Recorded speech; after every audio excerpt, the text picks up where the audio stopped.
오늘 부활주일 아침입니다. 보통 복음서를 설교를 많이 하는데 오늘은 베드로가 지금 수많은 사람들 앞에서 오늘 이 설교를 했습니다. 그 설교를 듣자 그 예배에 참석한 사람들이 깊은 마음에 감동이 되고 찔림을 받았습니다. 그래서 오늘 그러한 동일한 역사가 이 설교 시간을 통해서 나타나기를 간절히 바랍니다. 먼저 십자가, 예수의 십자가에 대해서 베드로가 얘기합니다.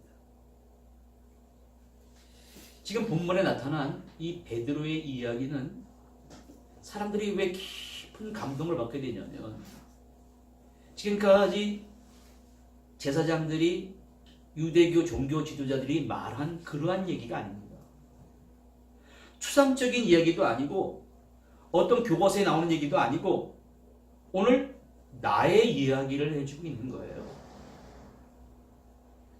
근데 사람들이 살아가는 모습을 보면 각자 나름대로 학습 경로를 통해서 배움의 경로를 통해서 수많은 사건들과 진리들을 나름대로 이해하고 가치관이 형성되고 그렇게 살아갑니다.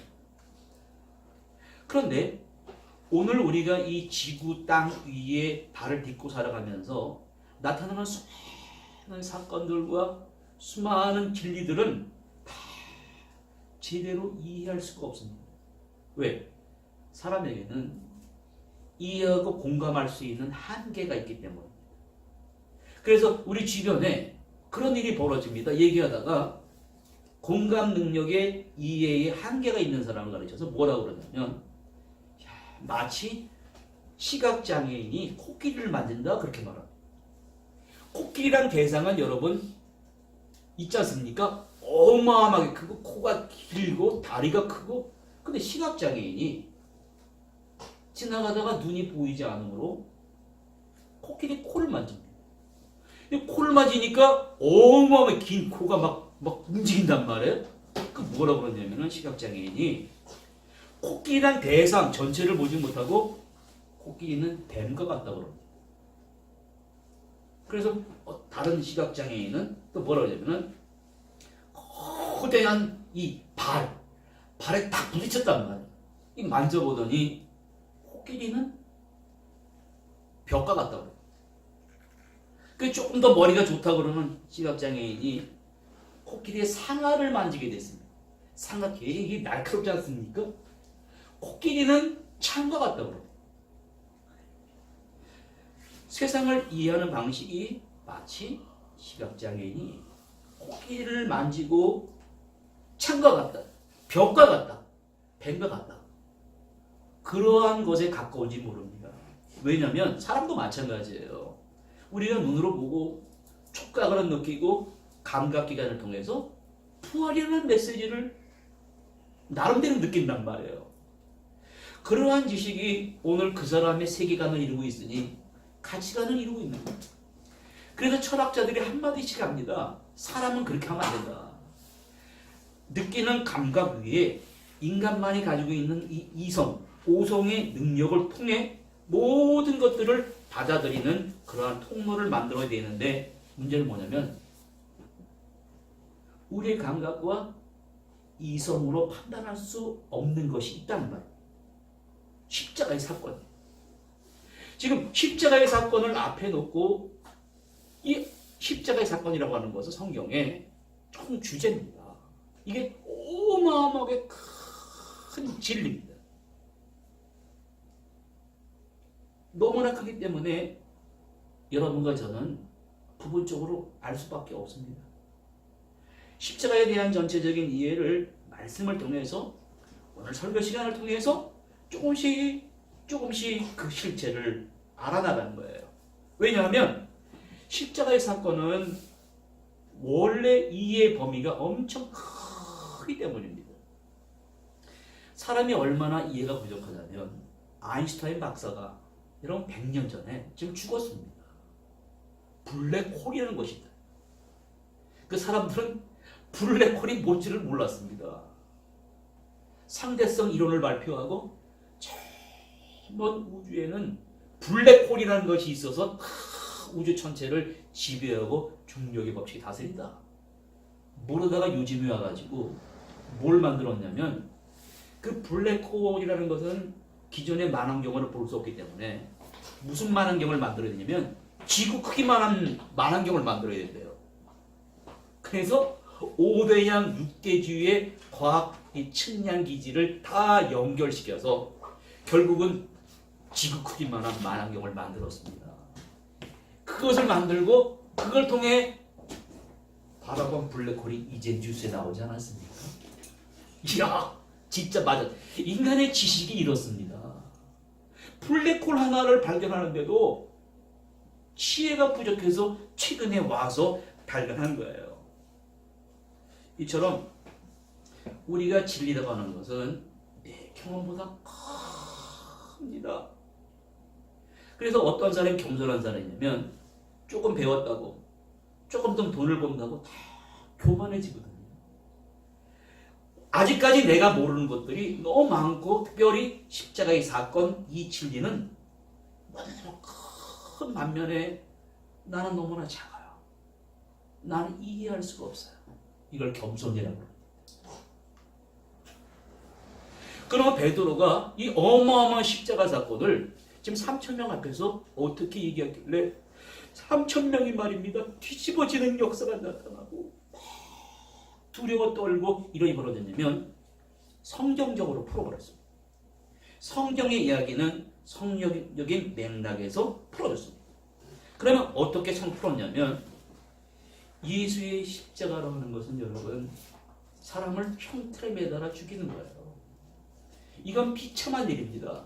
로마 제국이 식민지를 지배할 때 자꾸만 반란을 일으키고 혁명을 일으키니까 살인강도나 혁명을 일으킨 사람들을 십자가는 형틀에 매달은 거예요. 매달아서 그냥 사람을 죽이는 게 아니라 창으로 찔리고 그냥 매달아 놓는 것입니다. 그러면 어떤 시신은 일주일도 가고 2주일도 가고 한 달도 가는 시신이 있어. 거기서 고통스럽게 죽어가는 거예요.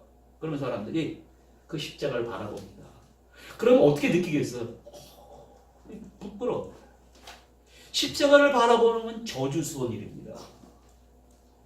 십자가에 죽는다고 하는 것은 그 십자가를 진 것을 본 사람은 한 달 동안 밥을 못 먹었다는 거예요.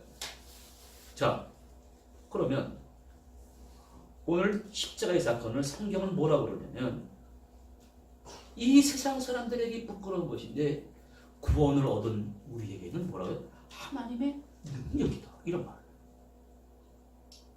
세상 사람들은 십자가를 부끄러워하지만 왜 우리는 십자가를 부끄러워하지 않게 되는 것이냐? 베드로가 설교 23절에 이렇게 말합니다. 하나님께서 정하신 뜻과 미리 아신 대로 예수 그리스도를 십자가에 내어줬다.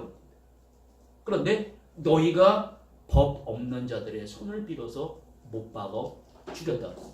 여러분 잘 들어보셔야 됩니다. 어떤 사람을 십자가에 처형했다는 것은 죄가 있어서 그러는데 예수님은 죄가 있는 분이 아니에요.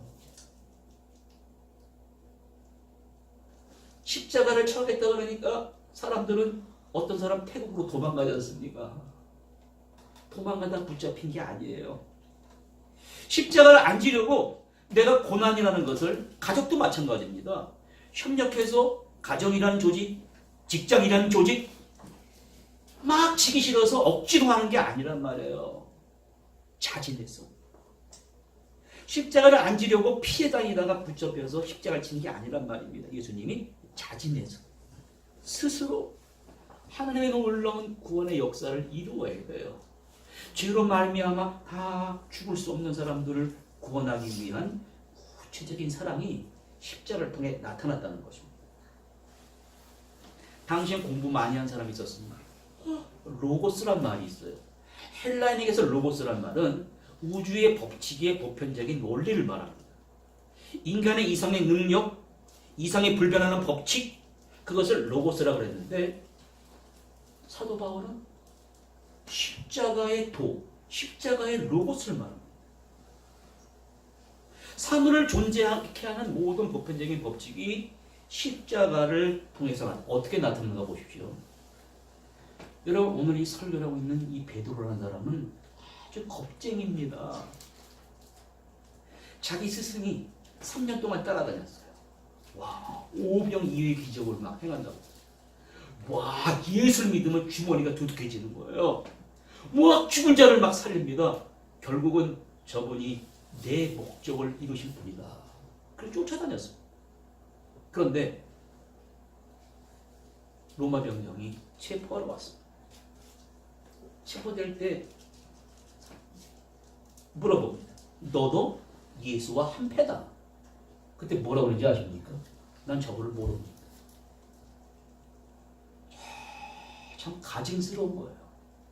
자기가 쫓아다닐 때는 언제고 막 예수를 부인하는 거짓된 자가 저 마음속 깊은 곳에 있다가 튀어 올라오는 것입니다. 난 모릅니다. 어떤 복음서에는 예수를 어떻게 저주했다고 그랬습니다. 이게 어떻게 된 거예요? 여러분, 베드로가 딴 사람이 아니에요. 잘 보십시오. 베드로나 그 당시 있는 사람들이나 오늘 우리나 사람 마음속엔 본능이라는 것이 있습니다. 나 혼자 살아야 되겠다. 그런데 이 본능이라는 이 뿌리가 계속해서 존재하다가 본능을 잃어버리게 됩니다. 베드로가 잃어버렸습니다. 오늘도 마찬가지입니다. 뿌리를 상실해버리면 인간의 마음이 어떻게 되는지 아십니까? 그 본능이 의식의 세계에 있고 무의식의 세계, 무의식 세계로 쏙 들어가 버려요. 다른 사람들이 못 보게 들어가 버려요. 그러고서 거기서 무슨 일이 벌어지냐면은 매 꿈틀꿈틀 됩니다. 그래서 의식의 세계를 확 밀어버리고 올라오는 게 교만이라는 것입니다. 컴플렉스라고 하는 것입니다. 베드로가 그게 막 뚫고 올라버린 거예요. 사람이 정신병이 일어날 수 있는 토양이 된다는 것입니다. 그러나 인간의 본능의 기능 중에 다른 게 있어요. 양심이라는 것이 있습니다. 양심은 이 교만이란 본능, 무의식의 세계와 대치되는 것입니다. 인간이 최후로 만나는 하나님의 지성소입니다. 십자가는 뭘 타치하냐면 하나님과 만나는 인간의 지성의 양심과 우리가 말숙이 차려입고 다 나왔지 않습니까? 우리의 보이지 않는 이 무의식의 세계를 타치하는 게 바로 십자가라는 거예요. 예수님을 부인한 거짓된 마음, 거짓된 본능이 지성소인 양심과 충돌을 일으켜 베드로가 통곡을 하는 것입니다. 네가 오늘 다 울기 전에 나를 3번 부인하리라. 이게 바로 십자가의 능력이 우리를 깨닫게 하는 거예요. 두 번째는 부활이라고 하는 것은 여러분 다른 말이 아닙니다. 십자가를 사건을 증거하고 완성하는 게 부활이에요. 따로따로 별개로 있는 게 아닙니다. 그래서 어떤 사람이 오래전에 1991년도에 이 포르투갈의 호세 사마라고라고 하는 사람이 이 노동자 출신의 아주 이게 가난한 이 사람이 공부를 많이 해가지고 지저스 크라이스트라는 소설을 썼는데 노벨상을 받았습니다. 노벨상을 받은 이유는 정말 노동자 계급이 비천하게 정말 어려움과 역경을 거쳐서 예수 그리스도를 바라본 시각에 어떻게 노벨상을 받게 됐냐면 다른 말 성경에 이러한 걸 건드렸습니다. 신과 악마가 악에 대해서 협상하는 모습이 나오는 거예요. 하나님과 악마가 악을 놓고 막 이런 얘기가 나오고 예수 자신은 자기 역할에 의문을 제기하는 그런 말 나오지 않습니까? 이 잔을 내게서 지나가게 해 주시옵소서. 그리고 예수 그리스도가 하나님께 막 도전하는 이야기가 막 나오게 되다 보니까 사람들이 와 이건 놀라운 책이다 그래서 노벨상을 줬단 말이에요. 그런데 십자가까지만 다루고 부활은 어떻게 다루냐면 예수가 십자가 지고 부활하셨다고 그러더라. 그러고 끝이 나버렸습니다. 그런데 사람의 시각에 보기에 와 성경에 없는 예수의 고난, 악과 협상하는 얘기가 있지만 부활을 터치를 안 했습니다. 오늘 충격적인 말을 베드로가 하는 거예요. 뭐라 그러냐면 24절에 너희가 십자가에 못 박은 예수를 하나님이 일으키셨다. 이렇게 말해요. 이 얘기는 결국 뭘 말하는 거냐면 부활 사건은 여러분 사람은 미래가 안 보여요. 간혹가다 4층의 사람들이 점 보러 올라갑니다. 와 철학원이 있는데 생긴 거는 지성인처럼 생겼습니다. 돈을 주고 자기 미래를 알아보러 올라간다니까. 왜? 앞이 캄캄하다는 거예요. 자식이 결혼해야 되겠는데 어떤 며느리를 어떤 사위를 왜? 제대로 사위 며느리를 얻어야 이 험악한 세상이 보이질 않아요. 캄캄해서 보이지 않는 이 불투명한 미래를 알기 위해서 사람들은 점을 봅니다. 오늘 부활 사건은 우리에게 무엇을 보여주는 것이냐면 미래가 보이질 않아요. 보이지 않는 미래를 우리에게 보여주는 사건입니다. 시작은 십자가로 해야 된다는 거예요. 나의 다가오는 마지막은 보이지 않는 저 미래는 부활로 완성된다는 것을 보여주는 것입니다.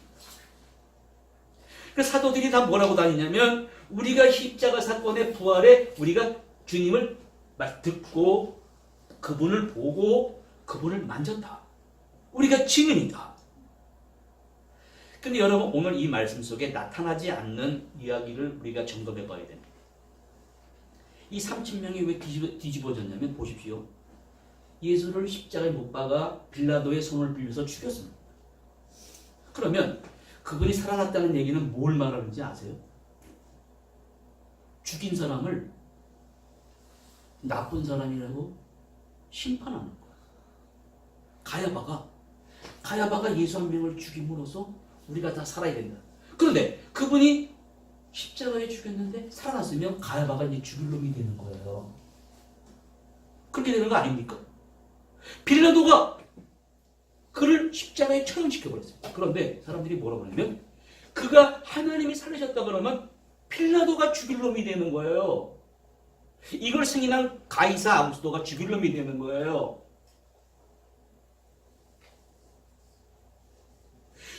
그러면 사람들이 하나님의 살리셨다는 얘기 듣고 야, 왜 죄 없는 사람을 죽였냐? 당신이 어떻게 그럴 수가 있습니까? 그럼 다 나쁜 사람이 되는 거란 말이에요. 이런 일이 여기 나타나는 거예요. 그래서 초대교회에 나타난 일 중에 하나가 뭐냐면 예수의 십자가와 부활을 증거하는 사람을 그냥 두질 않았습니다. 스테반을 돌로 때려 죽이고 주님의 형제인 야고보를 죽이고 다메섹까지 쫓아가서 죽이고. 근데 오늘 베드로가 뭐라고 그러냐면 사람들이 다윗 왕을 자기들의 왕이라 생각하거든요. 이제 메시아가 다윗 왕처럼 나타나서 12지파를 통일하는 것처럼 메시아가 나타난다. 그 메시아 다윗이 지은 시편을 여기서 꺼냈습니다. 시편 16편 8절 11절에 뭐라고 했으면 다윗이 그 메시아를 미리 만나봤다라고 말합니다. 25절에 다윗이 그를 가르쳐 뭐라고 그러냐면 내가 내 앞에 항상 계신 주를 배웠다. 이 메시아를 말하는 거예요. 나로 요동치 않게 하기 위하여 내 우편에 계시고 그를 음부해버리지 아니하시고 썩지 않음을 당하게 아니하시고 그 앞에 내 기쁨이 충만하게 했다는 이 다윗 왕을 들었습니다. 그런데 다윗 왕은 죽어서 오늘 그 묘가 내 앞에 있지만 그 다윗 왕이 예언한 그 분이 바로 메시아라는 것을 오늘 얘기하는 거예요. 그러면 세 번째로 실존적인 질문에 되는 거예요. 이 사람들이 말입니다. 이 말을 듣고 3,000명이 동시에 느낀 일이 여기 나옵니다. 그러면 오늘 십자가와 부활이 나와 무슨 상관이 있다는 말입니까? 오늘 베드로가 이스라엘은 온 집을 확실히 알지니 너희가 십자가에 못 박은 이 예수를 하나님이 주와 그리스도가 되게 하셨다. 여러분, 이 3,000명과 오늘 우리는 내가 무슨 예수를 십자가에 못 박은 사람이라고 그럽니까? 이렇게 말할 수 있습니다.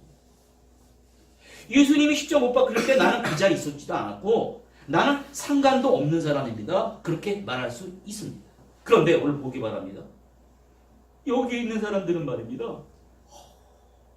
그 얘기를 들으니까 우리가 메시아가 나타나셔서 로마 제국을 짓밟고 그분인 줄 알았는데 우리를 실망시킨 그 사람이 십자가에 돌아가자 다 끝났습니다. 그런데 사람들이 우리가 못 박은 그분이 메시아였다는 걸 깨달았다는 것입니다. 그러면 어떻게 돼요? 마음이 막 찔리는 거예요. 마음이 너무너무 고통스러운 거예요. 그래서 뭐라 그러냐면 야 이거 우리가 어떻게 하면 좋겠습니까? 내가 예수를 십자가에 못 박았습니다. 우리가 우리 손으로 십자가에 못 3,000명이 지금 그러고 있는 거예요. 이제 우리가 어떻게 하면 좋습니까? 여기서 여러분 이 얘기를 우리가 캐치해야 돼요. 우리가 그러한 질문을 해야 됩니다. 내가 예수님을 십자가에 못 박은 사람입니다. 그렇게 고백하는 사람이 올바른 그리스도인입니다. 예수의 십자가는 나의 십자가요. 예수님의 부활은 나의 부활입니다. 이걸 바로 알아야 된다는 거예요. 그래서 이 십자가를 바라볼 때마다 바로 십자가에 내가 주님이 못 박았습니다. 누구를 위해 돌아가셨습니까? 바로 나를 위해 돌아가셨습니다. 나의 죄 때문입니다. 이걸 고백을 해야 되는데 그래서 이런 유머스러운 얘기가 있습니다. 시어머니하고 며느리가 이제 같이 사는 가정 보장 있지 않습니까? 그런데 이제 며느리가 먼저 예수를 믿어서 독실한 교인이 됐어요. 근데 돌아가서 시어머니를 공경해야 되는데 시어머니는 24시간 미운 면만 보인단 말이에요. 그런데 어떻게 하나가 될 수 있겠습니까?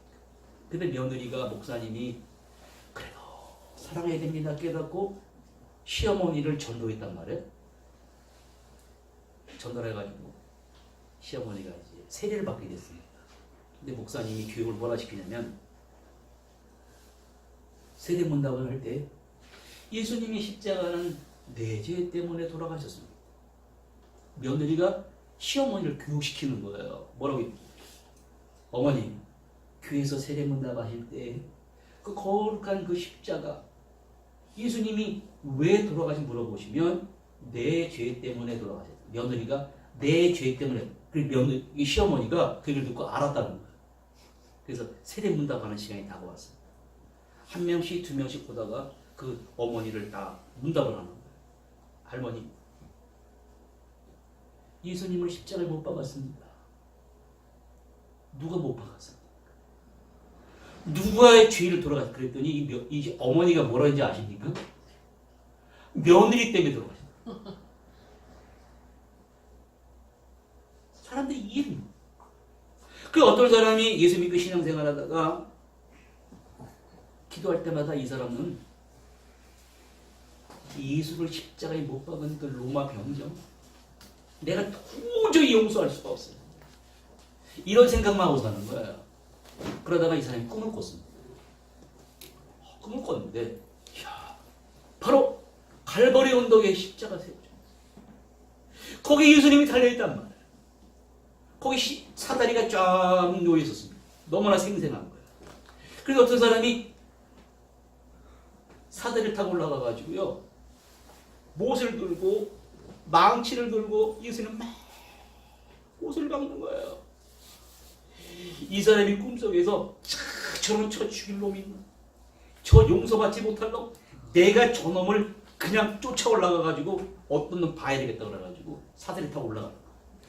사다리 타고 올라가면서 이 아이 나쁜 놈 하면서 그 사람을 십자가에서 끌고 내려왔습니다. 끌고 내려와서 그 얼굴을 봤는데 그 얼굴이 누군지 아십니까? 나예요. 내가 예수님을 십자가에 못 박아요. 여러분 오늘 이 3,000명이 야 내가 십자가에 못 박았다는 거예요. 예수님을 십자가에 못 박았다는 거예요. 이스라엘 온 집은 확실히 알지니 너희가 십자가에 못 박은 이 예수를 하나님이 주와 그리스도가 되게 하셨느니라. 그런데 사람들이 이제 우리 어떡하면 좋습니까? 이제 우리 어떡하면 좋습니까? 여러분, 인간의 마음이 타치됐습니다. 여러분, 사람의 인간의 마음은 평상시에 보이지 않습니다. 어떻게 보이지 않는 인간의 마음을 타치할 수가 있습니까? 마음이 찔렸습니다. 여러분, 성경은 말입니다. 인간의 마음을 타치합니다. 인간의 마음에 그림자가 있어요. 그림자는 보이지 않는 것인데 이게 뭐라고 그러냐면 열등하고 죄의식이 실린 인격입니다. 다 감춰져 있습니다. 이게 어디서부터 나온 거를 다 갈라져가 추적해 보면 최초의 아담까지 올라갑니다. 성경은 바로 인간의 죄의식이 실린 인격을 끄집어내고 있습니다. 그리고 보통 사람들은 이게 악의 원천이라 믿어왔습니다. 그러나 오늘 성경 말씀은 베드로는 성경은 뭘 타치하냐면 그 죄의식이 실린 그 인격을 터치를 하고 면밀하게 검사하고 인간은 그런 말미암아 죽는 것이 끝이 아니라 그걸 면밀하게 깨닫게 하는 것이에요. 자기를 바라보게 합니다. 적절한 반응과 대응을 하게 해서 사람들에게 야 이제 우리가 어떻게 하면 좋겠습니까? 그런데 베드로가 살 방법이 있다.